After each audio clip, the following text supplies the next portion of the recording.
तेज सही सटीक खबर, डिजिटल युग की हर खबर आप देख रहे हैं human right and anti corruption news. सच है तो दिखाएंगे जरूर। नमस्कार दोस्तों, स्वागत है आपका मेरे न्यूज चैनल पर। मैं हूं आरुषि। आज दिन की 10 सबसे बड़ी और महत्वपूर्ण खबरें को देखते हैं।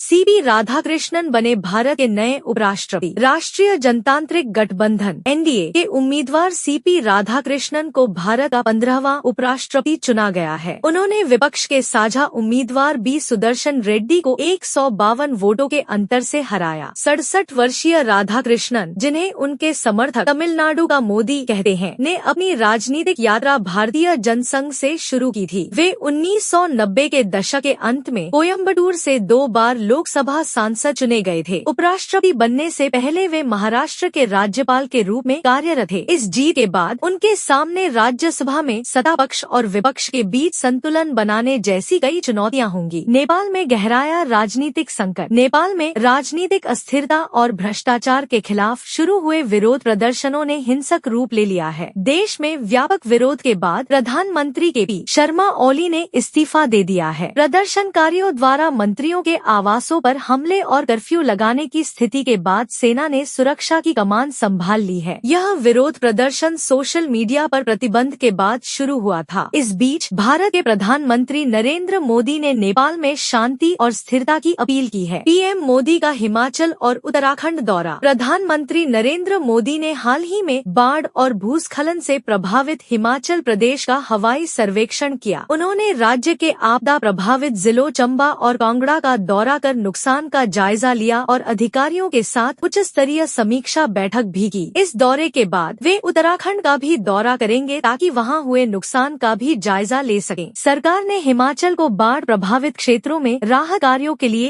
1500 करोड़ रुपए की सहायता राशि देने की घोषणा की है। ट्रंप ने की पीएम मोदी से बातचीत की उत्सुकता व्यक्त। अमेरिकी राष्ट्रपति डोनाल्ड ट्रंप ने भारत के साथ व्यापारिक बाधाओं को दूर करने के लिए प्रधानमंत्री नरेंद्र मोदी के साथ बातचीत करने की इच्छा जताई है। हालांकि भारत पर अभी भी 50% का शुल्क लगा हुआ है। ट्रंप ने कहा है कि उनकी व्यापार रणनीति वैसी नहीं रही जैसी वह उम्मीद कर रहे थे और उन्होंने भारत के साथ संबंधों को बहुत खास बताया है। यह बयान ऐसे समय में आया है जब दोनों देशों के बीच व्यापार समझौते पर बातचीत रुकी हुई है। सुप्रीम कोर्ट का अहम फैसला। पड़ोसी से झगड़ा आत्महत्या के लिए उकसाना नहीं। सुप्रीम कोर्ट ने एक महत्वपूर्ण फैसले में कहा है कि पड़ोस में हुए झगड़े जिनमें तीखी बहस और हाथापाई शामिल हो, उन्हें भारतीय दंड संहिता की धारा 306 के तहत आत्महत्या के लिए उकसाने के रूप में नहीं माना जा सकता है। Justice BV. नागरना और के.वी. विश्वनाथन की पीठ ने कर्नाटक उच्च न्यायालय द्वारा एक महिला को दी गई सजा को पलटे हुए यह फैसला सुनाया। कोर्ट ने कहा कि रोजमर्रा की जिंदगी में ऐसे झगड़े सामान्य हैं और पीड़ित को आत्महत्या करने के लिए मजबूर करने के लिए ठोस सबूत होने चाहिए। फ्रांस को मिला नया प्रधानमंत्री। फ्रांस के राष्ट्रपति इमैनुएल मैक्रों ने रक्षा मंत्री लेकोर्नु को देश का नया प्रधानमंत्री नियुक्त किया है। यह नियुक्ति बजट विवाद के कारण मिशेल बार्नियर के अविश्वास मत के बाद इस्तीफा देने के बाद हुई है। लेकोर्नु 2027 में कार्यकाल समाप्त होने तक इस पद पर बने रहेंगे। IPhone 17 series launch. एप्पल ने अपनी नई आईफोन 17 सीरीज लॉन्च कर दी है। भारत में आईफोन 17 की शुरुआती कीमत 82,900 रूपए से शुरू होगी, जबकि आईफोन 17 प्रो की कीमत 1,34,900 रूपए से शुरू होगी। नए आईफोन में सेरामिक शील्ड 2 के साथ 6.3 इंच की सुपर रेटिना XDR डिस्प्ले और 48 मेगापिक्सल का मुख्य कैमरा दिया गया है। भारत में इन फोनों के लिए प्री ऑर्डर 12 सितंबर से शुरू होंगे और बिक्री 19 सितंबर से उपलब्ध होगी। यूपी के बागपत में दर्दनाक घटना। उत्तर प्रदेश के बागपत जिले के टीकरी गांव में एक दर्दनाक घटना सामने आई है, जहां एक महिला ने अपनी 3 मासूम बेटियों की गला दबाकर हत्या करने के बाद खुद भी फांसी लगा ली। पुलिस जांच में सामने आया है कि महिला अपने पति से बेटियों को प्राइवेट स्कूल में पढ़ाने की बात पर अक्सर झगड़ा करती थी। इस घटना से पूरे इलाके में शोक की लहर फैल गई है। देखिए, आज